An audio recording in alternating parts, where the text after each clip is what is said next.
say, who put that there? Who put that there? Well, the universe put it there. If you choose, God put it there. There's a monolith.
Qui est derrière ?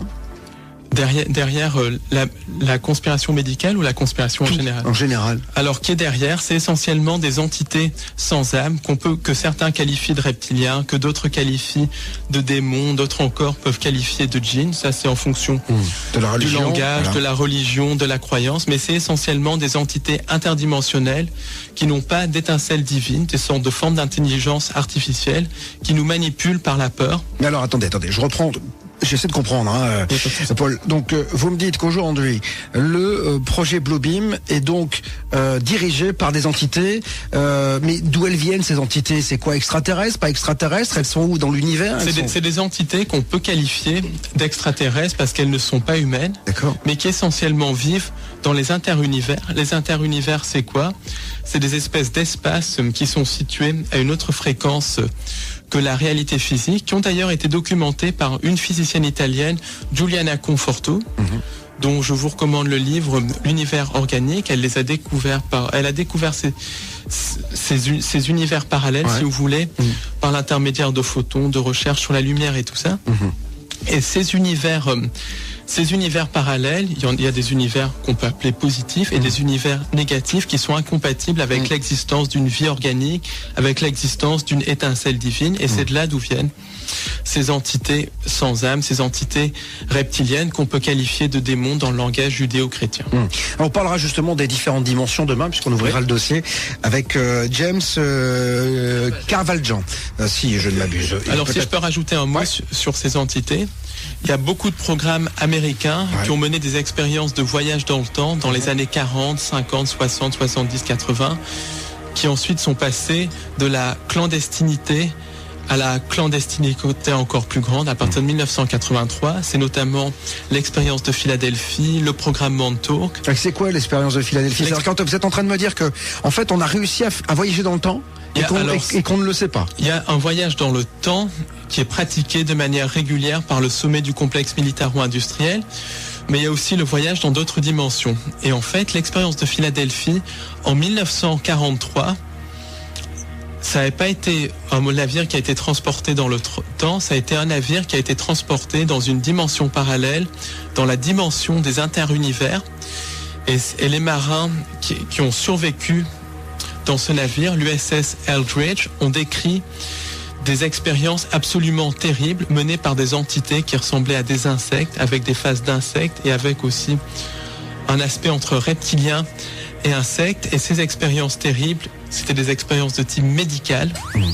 Et la dimension où ces marins se sont retrouvés était une dimension sans vie, complètement triste, avec un espèce de ciel rougeâtre, extrêmement froide, qu'on peut assimiler à l'enfer de la Bible, au purgatoire de la Bible. Et les marins ont passé plusieurs mois dans cette dimension, alors que sur Terre, à peu près 10 ou 15 secondes s'étaient écoulées. Donc ça, c'est un des premiers témoignages qui décrit les interunivers. Il y a des gens aussi qui ont été victimes de NDE, qui ont décrit les interunivers, comme le docteur Eben Alexander, qui a sorti un livre en anglais, Proof of Near Death, qui sort d'ailleurs en français aux éditions Guitry Daniel, et il décrit ces interunivers, ces dimensions extrêmement froides. Beaucoup de gens qui meurent dans un état de vibration basse après des suicides et qui sont ranimés décrivent ces interunivers. On va dans un instant, on va marquer une pause, parce qu'il faut gagner notre vie, vous le savez bien. On va revenir bien sûr sur toutes ces dimensions, etc. Je vous poserai cette question, pourquoi, puisque certaines personnes comme vous, qui sont initiées, ne le disent pas plus, en tout cas n'ont pas plus accès aux médias. Est-ce qu'on vous boycotte, est-ce qu'on vous censure, est-ce que le dogme scientifique, le dogme en général, vous empêche de parler? On verra cela dans un instant. Et alors dans un instant, du côté de 22h, nous parlerons des entités, de la matérialisation de ces entités et de l'incorporation par les médiums de ces entités. Ce sera avec Roger Sellier. Le plan secret du diable, un ouvrage dans lequel il est question de la présence reptilienne, du projet Bluebeam, des nouvelles vibrations et de la mise en place du nouvel ordre mondial. Et c'est ce qui nous intéresse ce soir puisque je reçois l'auteur de cet ouvrage, Paul Ponceau. On va donc revenir sur la question que je vous ai posée tout à l'heure. Les médias, etc., etc. On a la sensation que on parle pas de tout cela, que tout est un peu caché. Et encore une fois, je dirais, ces entités dont vous nous parlez, qui sont sous d'autres dimensions, qu'est-ce qu'elles retirent de ce projet Bluebeam et de cette grande manipulation? D'abord les médias. Alors les médias, de toute façon, sont complètement inféodés. Complètement inféodé à ce qu'on appelle les Illuminati, à ce réseau de sociétés secrètes. Par exemple, il n'y a jamais de petites annonces pour être présentateur aux 20h. Quand on est présentateur, c'est qu'on fait partie de certaines sociétés secrètes, qu'on s'est dans 99% des cas incliné devant le système, qu'on s'est incliné aussi devant le réseau de sociétés secrètes. Il y a aussi une ligne directrice à dire. Par exemple, dans la presse, on ne peut pas être pro-palestinien, il faut être pro-israélien, pro-sioniste. On ne peut pas dire la vérité sur le 11 septembre. Il faut suivre la version officielle qui est complètement Ce qui vous dérange quoi, vous, c'est la liberté d'expression, c'est ça? Il n'y a aucune liberté d'expression dans la presse, en fait. La presse, c'est la propagande du régime, que le régime soit de droite ou de gauche, parce que droite et gauche, c'est la même chose. Alors c'est ce que vous pensez des médias. Heureusement on est là. Donc, voilà. Heureusement, on peut vous permettre de dire toute la vérité, en tout cas votre vérité. Je le dis toujours. Vous êtes peut-être pas d'accord avec Paul, mais en tout cas j'expose et vous disposez. Mais l'important c'est de parler. Alors je le disais dans ces différentes dimensions. Que vous annoncez avec ce projet Bluebeam, donc puisqu'on serait manipulé par des insectes un peu reptiliens. Des entités de type reptilien. Exactement, qui ressembleraient donc à ces bestioles-là. Mais il y en a d'autres aussi, parce qu'il y a des entités de type arienne, des entités de type gris, des entités de type... Donc c'est ce qu'on appelle les extraterrestres finalement. Quand les gens disent, voilà, j'ai été enlevé par un petit gris, par un reptilien, tout ça, finalement c'est ça. Alors, les enlèvements extraterrestres, donc Marc, qui va parler tout à l'heure... Marc Gray, ce sera tout à l'heure du côté de 23h. Eh ben, lui, il en dira certainement un petit peu plus que moi, mais moi, ce que je pense, en tout cas, sur la thématique des enlèvements, c'est qu'il y a deux types d'enlèvements. Il y a les enlèvements qui sont produits par les entités extraterrestres, les entités extraterrestres sans âme, qui ont essentiellement un but d'hybridation et un but aussi de propagande de l'idéologie extraterrestre. Et il y a les enlèvements qui sont dus au programme de contrôle mental. Ces enlèvements dus au programme de contrôle mental rentrent dans le projet Bluebeam.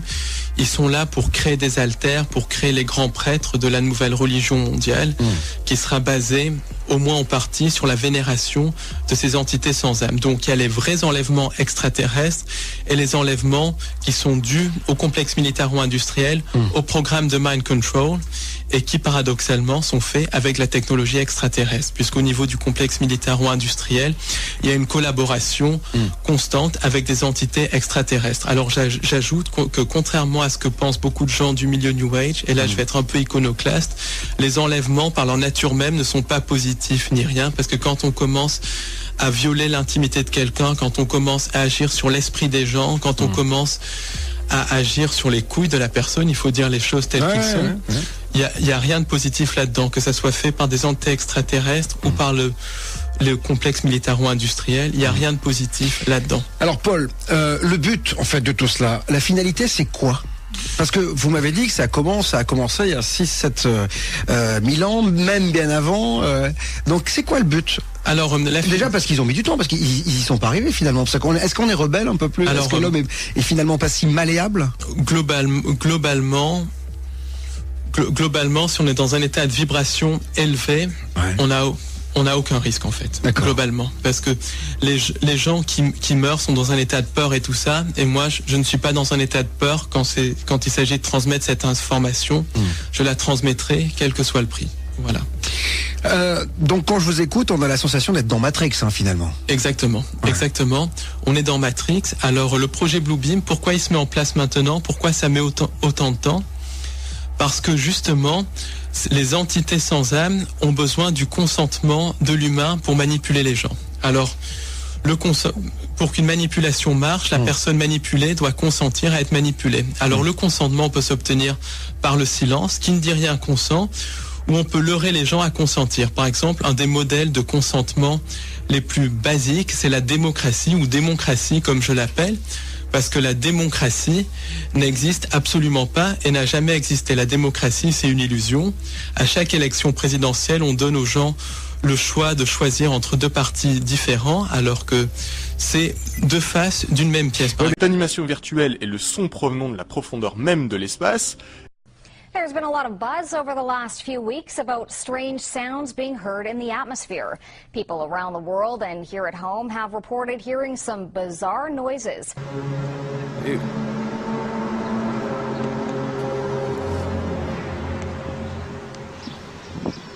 Did you guys hear that? The hell is that?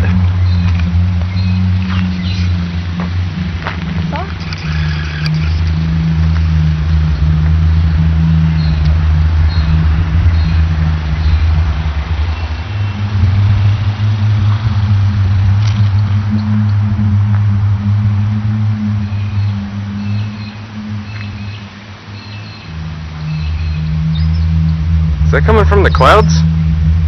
I don't know, it's somewhere up there.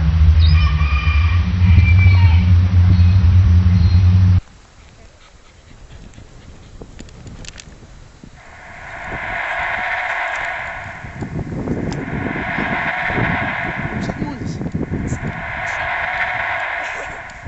It's coming from the sky.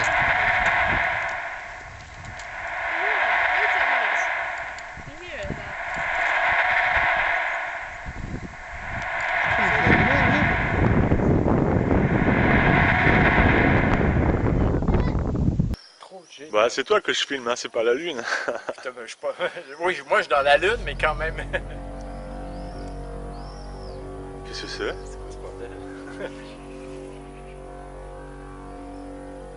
C'est dingue, c'est quoi ce bruit? T'entends? Ouais. D'où ça vient?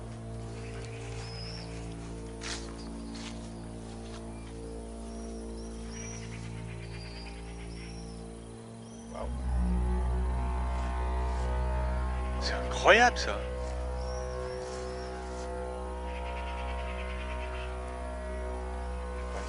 Ben non.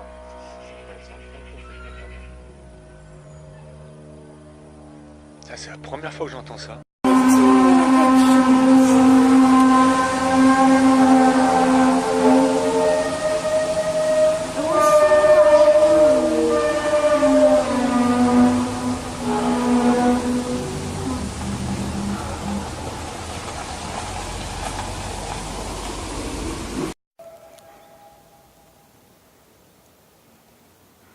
Listen to that. What the fuck?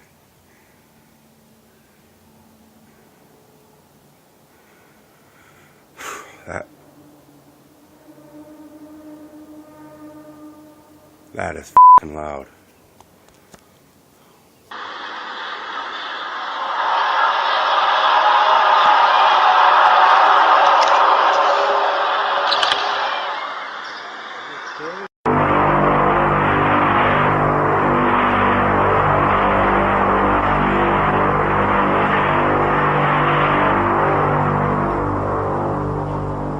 Everybody with their own guess, estimation, or explanation as to where they came from.